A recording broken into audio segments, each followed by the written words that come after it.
Good afternoon. My name is Barrister Christian. Okay, thank you very much. This is an opportunity that I have always been looking for. The Uzea kingdom is the elder brother to Uromi, like we all know. But unfortunately, very unfortunately, over time, the Uzea kingdom has been sidelined in terms of infrastructural developments and even in terms of office holding. One of the roads, for example, that each time I go to Uzea I almost weep, is the road leading to the palace of the Uzea kingdom. I think that project was ongoing at some point. They graded the road, but till today that road is an eyesore. The last time I went there was, I think, sometime last year. It took us, it was almost impossible to get to the palace. And it is my greatest wish, if the incoming governor is able to consider that road, it will be of great benefits to the Uzea kingdom. And we have a lot of camps in those areas, in Ebun and those other communities there. It will also assist them in bringing out their farm produce. If you get to Ekigene, there is a road from Olili going to Uro that links Ugboha. That road has been constructed now by the former House of Rep member, Right Honorable Sergius Ogun. But if you want to access Ebule or Ewoiki, these are roads that are not motorable at all.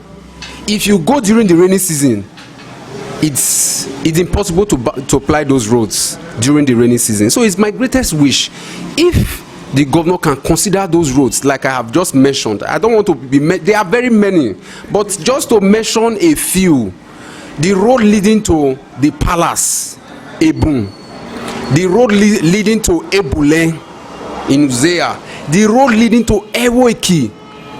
Ewoiki, as you know, they have a special drink, gin, that they bring out from Ewoiki. If that road is good, there is a lot of agricultural potentials that can be harnessed by the state government from that road. That is on one side in terms of infrastructural development. In terms of appointments, let Uzea also be considered. Yes, I know that we have had one commissioner at some point, but when the Uromi gets something, if there is a deputy or a vice, it should naturally go to Uzea, because there are two communities that make up a local government. You cannot compare that with Eastern Southeast, for example, where you have so many communities. These are two brothers. So if you give to A, also ensure that the B is carried along. For example, the current local government's constitution, I mean, in terms of office, you have the chairman from Uromi, you have the vice chairman from Uromi. Even the major offices are held by Uromi. It's only the house leader that is given to Uzea. What office does that really hold? In terms of leadership, that really has nothing to do in Uzea.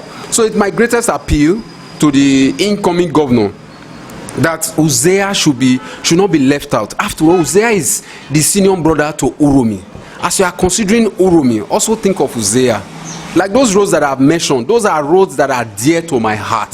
That if I have the opportunity of putting it before anybody, before any government, I would say, please, these roads are very important to us. The road leading Ekigene and Uro was very terrible, because it's a hill where you have this laterite, this red mud. So if it rains, you can't pass that road.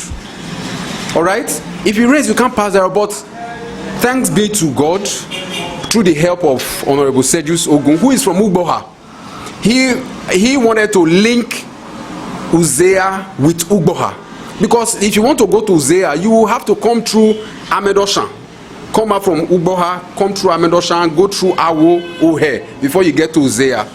But exactly, that's a journey.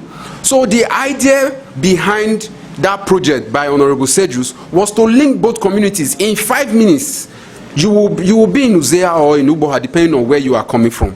Even Ewoiki, there's also a link between Ewoiki and Ugboha. These roads are not motorable, and these places, they have farms there. So if these roads are good, we'll have a lot of farm produce that are coming out from there. You know, Kainkain comes from Ewiki. You know, so in order not to take too much of your time, these are some of the things that we greatly appeal to the incoming governor to please not forget Uzea. Uzea, we also have votes. We have votes. We are huge voters. So I pray that he listens to this and he's able to do something by the time he comes into government. Cocoa farm. And even recently, before the honorable left government, the Uzea community had already given the honorable and the, I think, NIFOR a parcel of land where they can either plant cashew or palm trees. These are products that are when commercialized, will bring a lot of income to the government and to the people. Cassava as well, rice. We do a lot of rice towards that Ewiki area. So if the government can empower people from Uzea to say cassava, it does very well, rice very well. If you want to now go further, cashew, palm produce, and others, there are two new minerals. Uzea, as you may know, is a very fertile land, and we have a lot of landmass that we can give out to either the government to come and, because if an industry is brought to Uzea, for example, they will not go and bring outsiders to be working there. That security man, that man that goes to fetch water, that woman that goes to fetch water, that woman that has a kiosk that will be doing something there, they are generating income. Even the government can tax them, like the Okada, they pay ticket, right?